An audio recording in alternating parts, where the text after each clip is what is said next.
Deus quer que você reine. Cristo é a nossa redenção.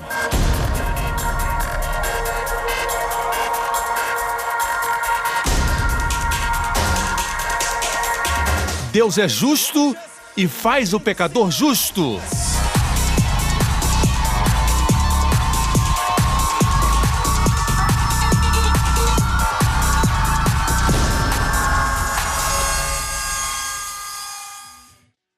No último programa, Viva sua vida colocando seus olhos em Cristo, vendo Cristo à destra do Pai, e quando você o vê lá, veja-se a si mesmo.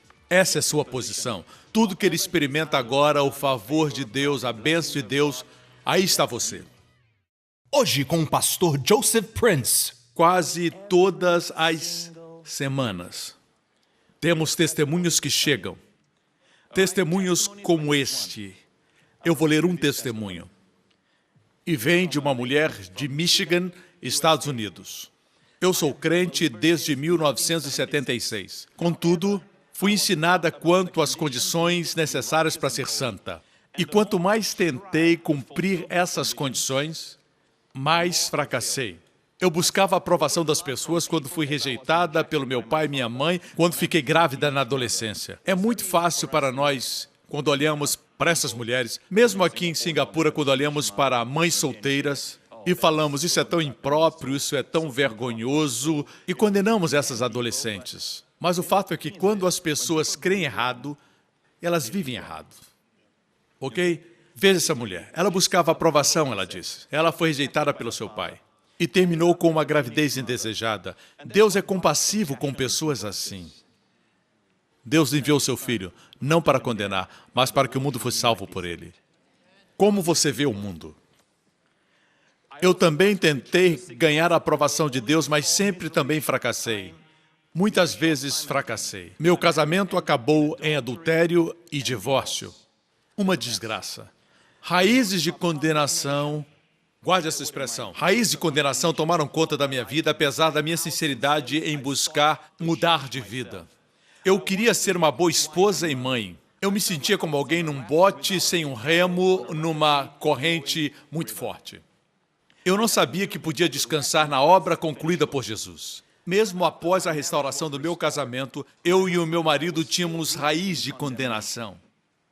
Eu ensinei na escola dominical, trabalhei com adolescentes e me envolvi no ministério de oração. Pensava que se tentasse mais, implorasse mais, orasse mais tempo e confessasse os meus pecados, aqueles pecados que eu sabia que tinha, Deus mudaria a minha situação. Isso fez minha vida mais complicada, até que cheguei ao ponto de achar que não podia mais continuar.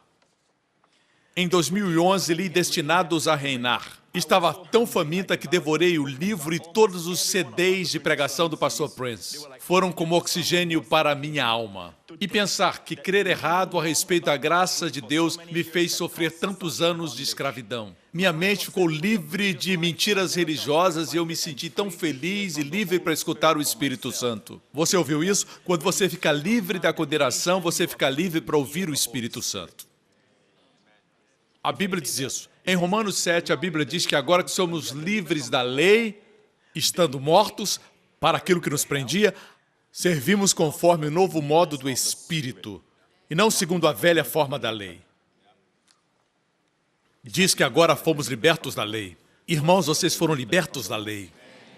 Meu marido e eu temos visto Deus, eu gosto dessa parte. Meu marido e eu temos visto o Senhor restaurar nossos corações, nossos relacionamentos, o casamento e nossa vida.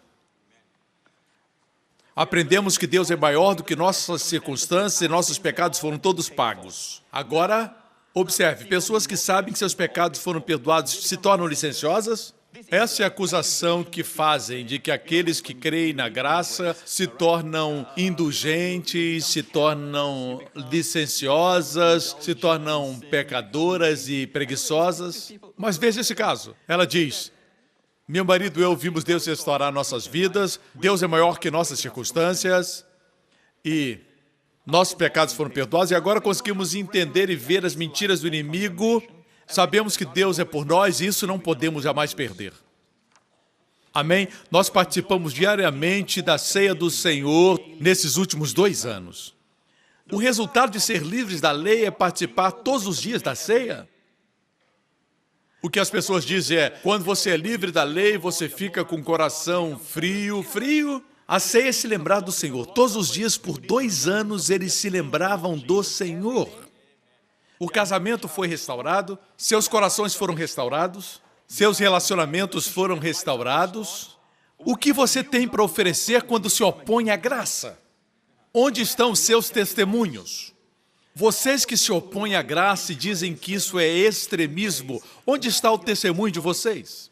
Deixe-me ouvir os testemunhos daqueles que foram libertos das drogas, pessoas cujas vidas foram restauradas, que amam a Jesus de todo o coração. Venham, contem os testemunhos daqueles que ouviram os ensinamentos de vocês, seguiram esses ensinamentos e foram livres dessa graça extrema e creem na graça equilibrada. Me mostre os testemunhos daqueles que acreditam na graça equilibrada.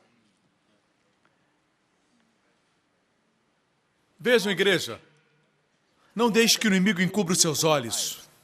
Não interessa quem são os teólogos deles. Para cada teólogo que eles apresentarem, eu posso apresentar 5 teólogos que acreditam como eu. Eu posso apresentar muitos outros, como W.E. Vine ou Kenneth Wuest e outros teólogos que afirmaram que não estamos mais sob a lei. O Dr. Martin Lloyd Jones diz que nós estamos mortos para a lei. Amém. W.E. Vine, expositor no grego.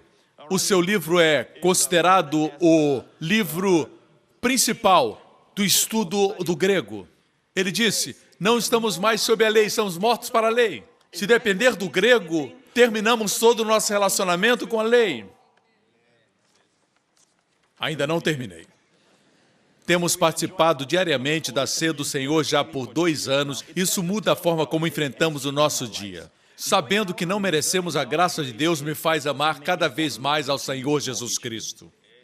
Assim, ser livre da lei, ser livre da condenação, o torna licencioso? E essa mulher diz que a cada dia se apaixona mais por Jesus. Esse é o resultado. O que você tem a apresentar? Você que se opõe à graça, o que você apresenta por ter sido liberto da graça extrema?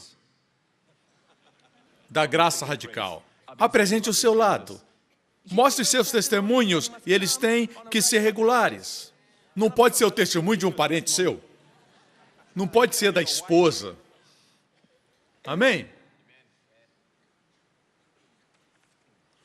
Mas tem pregadores da graça que são muito arrogantes, vivem condenando as pessoas e chamando-as de legalistas. Eu concordo que tem pessoas que pregam a graça e não são graciosas. Certo, mas do seu lado, existem muitos que se opõem à graça e também são muito orgulhosos. Você entende? Você precisa seguir a Bíblia. Eu acabei de citar Romanos capítulo 7 e muitos outros versículos.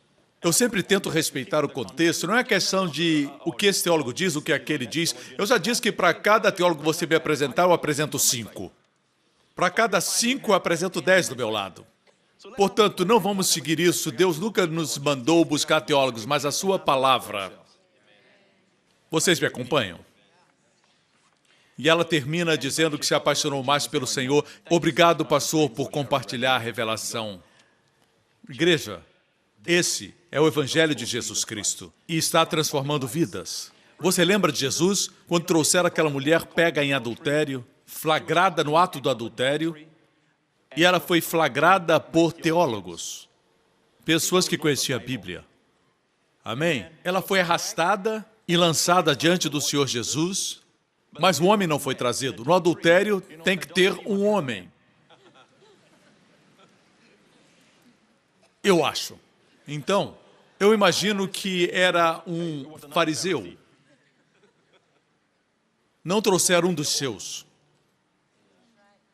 E arrastaram e a lançaram diante do Senhor, e Jesus estava ensinando ali no templo, e eles disseram, Senhor, nós devemos apedrejá-la. Moisés diz que devemos apedrejá-la. O que o Senhor diz? Se eles quisessem apedrejá-la, já teriam feito.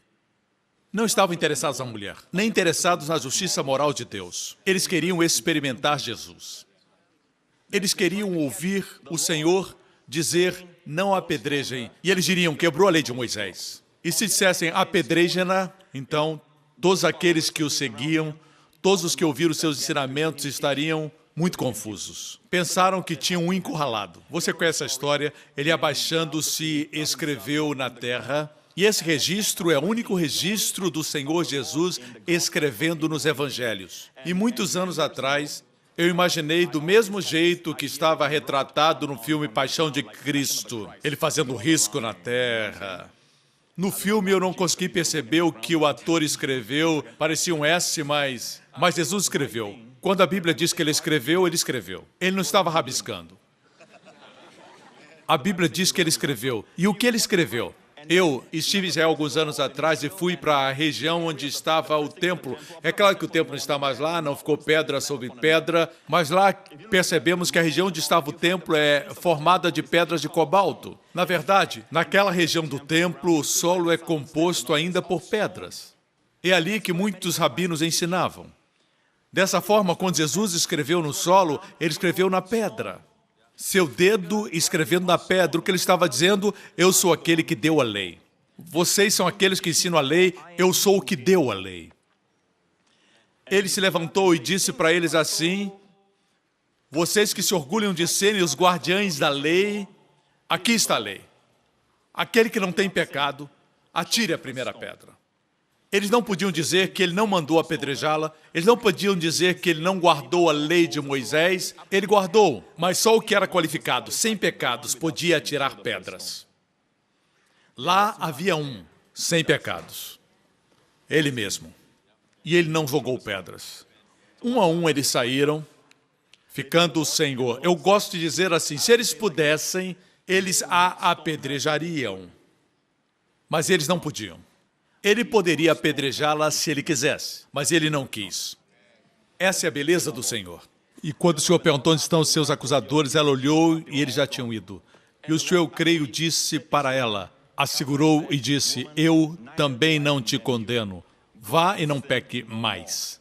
Algumas pessoas querem separar as duas coisas e ensinam, vai e não peque mais. Mas ela não teria poder para não pecar mais se não tivesse escutado primeiro, eu não te condeno. Você não pode inverter a ordem das coisas e dizer primeiro vá e não peques mais. E é isso que a igreja está fazendo.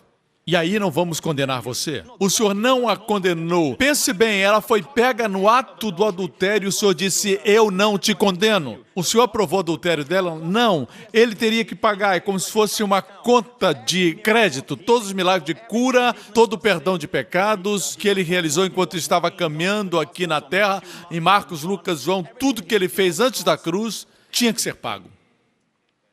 Não é grátis. Para Deus perdoar pecados, deve existir um fundamento de justiça, porque Deus é 3 vezes santo. Você me acompanha? Por isso, o Senhor não a condenou, porque ele seria condenado no lugar dela. Esse é o preço que ele teria que pagar. Tendo sido condenado em meu lugar, em seu lugar, nós não somos condenados hoje. Quando ele a absolveu da condenação, ele deu a ela o poder de não pecar mais. Para aqueles que dizem que a graça dá poder, somente dá poder quando primeiro ficamos livres da condenação. Após receber a graça não merecida de Deus, que é a definição da graça, não permita que redefinam a graça. Estão redefinindo a graça hoje, mas a Bíblia diz que a graça é o favor imerecido que você recebe. Se a graça exige obras, a graça não é mais graça. Se requer algo de você, não é mais graça. Graça e obras são opostos. Assim, a graça é definida como favor não merecido sem obras. Quando você realmente entende isso e recebe o favor de Deus para você, aí então você é capacitado para produzir boas obras. E é isso que eu estou buscando. Eu busco que as pessoas que me escutam recebam a graça de Deus, recebam o amor de Deus, porque eu sei que quando recebem, a semelhança dessa mulher, a vida deles é transformada. Serão livres dos vícios. O inimigo sabe disso e ele vai atacar você exatamente nesse fato. Não há condenação para você. Muitos anos atrás, o Senhor me deu uma palavra. O Senhor disse para mim, filho, isso aconteceu nos anos 90. O Senhor disse, a condenação mata. Eu estava perguntando ao Senhor, Senhor, como é que eu ando nessa verdade? Que eu sou morto para a lei. vivo sob a graça, como eu experimento isso na prática? E o Senhor me disse, Ele disse, todas as vezes que se sente condenado, não importa quanto você conheça sobre a graça e sobre os ensinamentos do Senhor, no momento que você se sente condenado, e podemos nos sentir condenados pelas coisas erradas. Um pai pode se sentir condenado porque não tem tempo suficiente para a sua família. Ele está tão ocupado trabalhando que ele trabalha duro. A esposa não entende quando ele chega em casa que ele está nervoso, ele está tão temperamental. E quando ele é um pouco duro, ela também responde com palavras duras, e ele responde as palavras duras dela, e assim fica uma resposta sobre resposta. E eles esquecem aquela faísca que incendiou o amor na vida deles. Se esquecem da faísca. Deixe-me dizer isso. Não estou desculpando a grosseria ou o comportamento rude, mas estou dizendo que muitas vezes o homem está tão preocupado com seu trabalho para prover para sua família. Ele diz, eu não sou um bom pai, não sou isso, aquilo. Mas quando ele vai para casa, ele se chateia com os filhos ou com a mulher, mas na verdade ele quer ser um bom pai e um bom esposo. Sentir-se condenado produz pecado.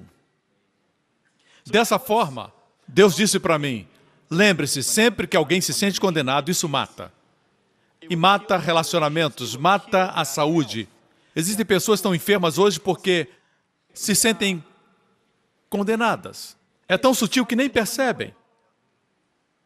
Vocês me escutam? O patrão corrige seu empregado. É somente uma correção. Mas o empregado começa a pensar, eu sou o fracasso, eu sou isso, eu sou aquilo. Nós somos muitas vezes muito dramáticos. Todos nós, quando recebemos uma pequena correção, nosso patrão nos corrige, falamos, eu sou um fracasso, eu sou o problema, eu sou isso. E os seus filhos aprendem com você. Nós nos autocondenamos com muita facilidade. Foi só uma correção.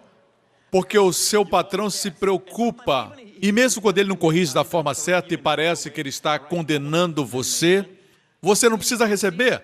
Você pode aprender a lição, mas não receber a condenação. Mas nós nos condenamos muito facilmente. Você diz para sua esposa, não importa o que o pastor diz a respeito do poder das palavras, eu digo o que eu quiser. E você diz o que você quer e depois se sente condenado. Nosso ensinamento aqui não visa condenar, mas ajudar você a governar sua família.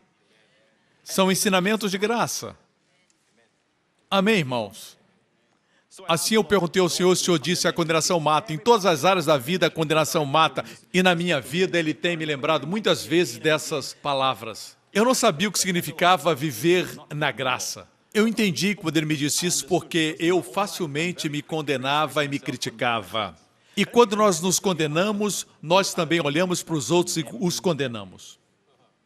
Muitas vezes o pai ou a mãe condenam o filho, porque esse filho tem os mesmos problemas que o pai ou a mãe se sentem condenados. Eles condenam a mesma área que lembra eles mesmos. Condenamos outros porque nos autocondenamos. Eu não estou falando aqui com as pessoas que estão vivendo em adultério. Se você está vivendo em adultério, essa mensagem não é para você. A palavra para você é arrependa-se. Amém? Arrependa-se. Volte para sua esposa. E para a amante tem uma palavra. Se casar com ele, o que ele fez com a esposa vai fazer com você. Eu não estou falando com as pessoas que não se importam com Deus. Não estou falando com aqueles que estão vivendo em adultério, nunca foram salvos. Eles professam serem cristãos, mas não possuem a vida eterna. Não nos referimos a estes. Amém? Se estão livres da lei, estão vazios, sem o Espírito Santo. Por isso, indulgem no pecado. Se isso acontece, não são salvos. Mas se está livre da lei, se você está livre da lei, o Espírito Santo vai governar você. A lei diz, não cometerás adultério. Não diz, ame a sua esposa. A lei não diz, seja paciente com ela quando ela está falando. A lei não diz, escute a ela. O Espírito Santo me diz, escute a ela. Pare de tentar ser um conselheiro para ela. Ela não quer que o marido dela seja um conselheiro. A última coisa que ela quer é um pregador. Vocês entendem as complexidades do meu casamento e da minha carreira? Dessa forma, quem me diz coisas como, cale-se. Cale e escute. De uma forma gentil. Filho, escute a ela. A lei não diz isso. A lei diz somente não cometa adultério. Alguns não fazem porque não têm dinheiro. Alguns não cometem porque ninguém dá bola para eles. Depois diz, eu não cometo adultério. Ninguém quer cometer adultério com você. O que estou tentando dizer é que você pode guardar a lei, mas a lei nunca diz para você como amar sua esposa. Vocês me escutam? A lei diz, não cobiçará o que pertence ao outro, mas nunca diz para você dar. A graça manda você dar. Alarga seu coração para dar. Não venha me dizer, eu creio na lei moral, os 10 mandamentos são a representação da mente de Deus. Espera aí, o que você está dizendo é que a mente de Deus só tem proibições? Amigo, não diga que é a transcrição em termos teológicos da mente de Deus. A lei não é a transcrição da mente de Deus. A Bíblia diz que Deus deu através dos anjos. Ele não queria envolver-se diretamente. Quanto à graça, Deus veio pessoalmente, em forma humana. Você me escuta? Amém? Você acha que na mente de Deus só tem não, não, não, não? Só se enxerga o amor de Deus através de Cristo que veio para demonstrar o amor de Deus. A morte de Jesus não fez Deus nos amar, não produziu o amor de Deus. Porque Deus nos amava, Jesus veio. Assim não venha me dizer que os 10 mandamentos apresentam toda a mente de Deus. Não apresentam. A mente de Deus é maior do que proibições. Muitas vezes, é claro, o Espírito Santo nos diz, não faça isso, seja paciente, seja paciente. Sua esposa achará você muito atraente quando você for paciente. Tente, você vai ver. Se não acontecer nada, fale com Deus. Vai ficar tão atraente que vai ter que dizer, mulher, tire suas mãos de mim. Entendeu? Você não quer rir, eu vou rir de mim mesmo. Ah, você é tão engraçado, Pastor Prince. O Espírito Santo age desse jeito. As mulheres não se importam se você tem músculos ou não, mas gostam quando vocês as escutam. Escute a elas. O problema com Eva é que o inimigo a escutou. Não sabemos onde estava Adão, ele devia estar lá, mas ele não falava. Estava mudo.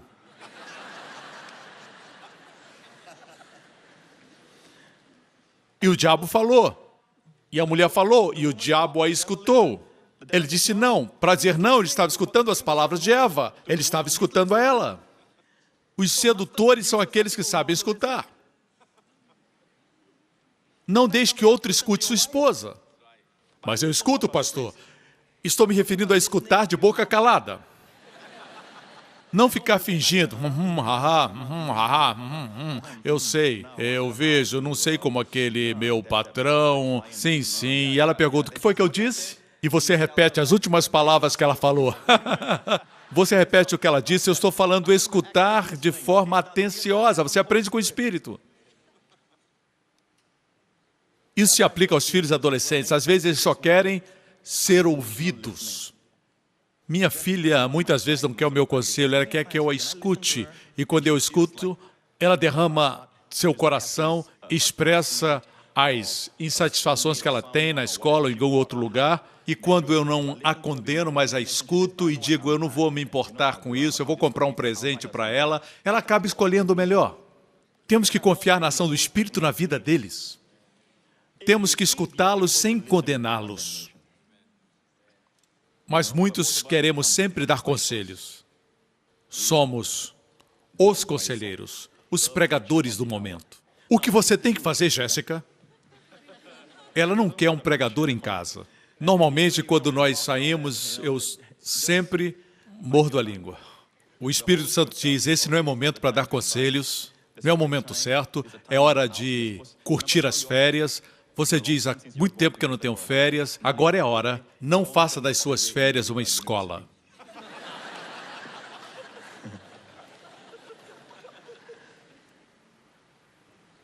Isso não é uma lei, muitas vezes ele manda você falar. E como falar? Glória a Deus. A lei não faz isso. Nós temos uma pessoa viva que escreveu a Bíblia e ela mora dentro de nós. Cristo em nós é a esperança da glória. E Ele vai levar você e vai guiar você. Você me acompanha? A condenação mata, foi isso que o Senhor me disse. E eu, sendo uma pessoa muito chata, eu disse, Senhor, me mostra isso na Bíblia. O Senhor tem que me mostrar um texto para que eu possa entender. O Senhor me trouxe para Gênesis. A propósito, voltemos a Romanos, eu preciso terminar aqui. Portanto, agora já não há condenação. Agora já não há. É tempo. Está em que tempo? No tempo presente. Está certo, como diz o meu filho.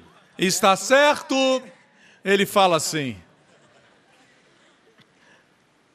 Porque por meio de Jesus Cristo, a lei do Espírito de vida me libertou da lei do pecado e da morte. Assim, veja bem, nós já vimos na televisão quando existe um vazamento de óleo, você vê os pelicanos e gaivotas e elas estão todas cobertas de óleo.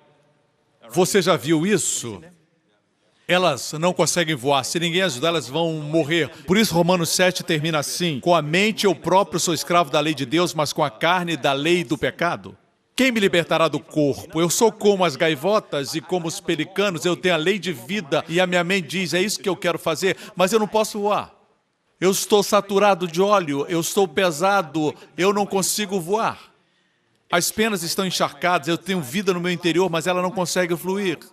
E ele diz, eu vou tentar cumprir a lei. E finalmente ele diz, não diz mais o que? Ele diz, quem me livrará do corpo dessa morte? Como a gaivota e o pelicano, todos cobertos de óleo, olham e dizem, quem me livrará? A não ser que venha alguém ajudar, alguém que vem de fora. As gaivotas podem tentar os programas de autoajuda, podem tentar se banhar, mas não vão conseguir se livrar do óleo. Precisa de outra pessoa. E você vem e pega a gaivota, e é óbvio que você vai sujar as mãos, você limpa e cuida, e agora ela está liberta. Finalmente, Paulo diz, quem me livrará?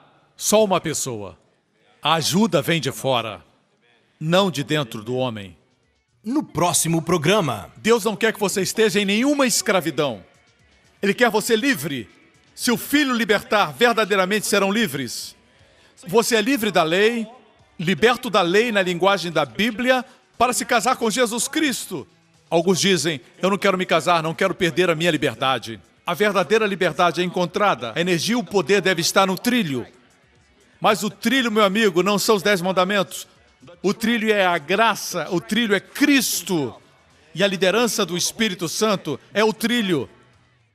obrigado por sintonizar no programa de hoje. Esperamos que tenha sido uma bênção para a sua vida. Para mais informações sobre o programa da Igreja New Creation, acesse o site ncctv.org.sg.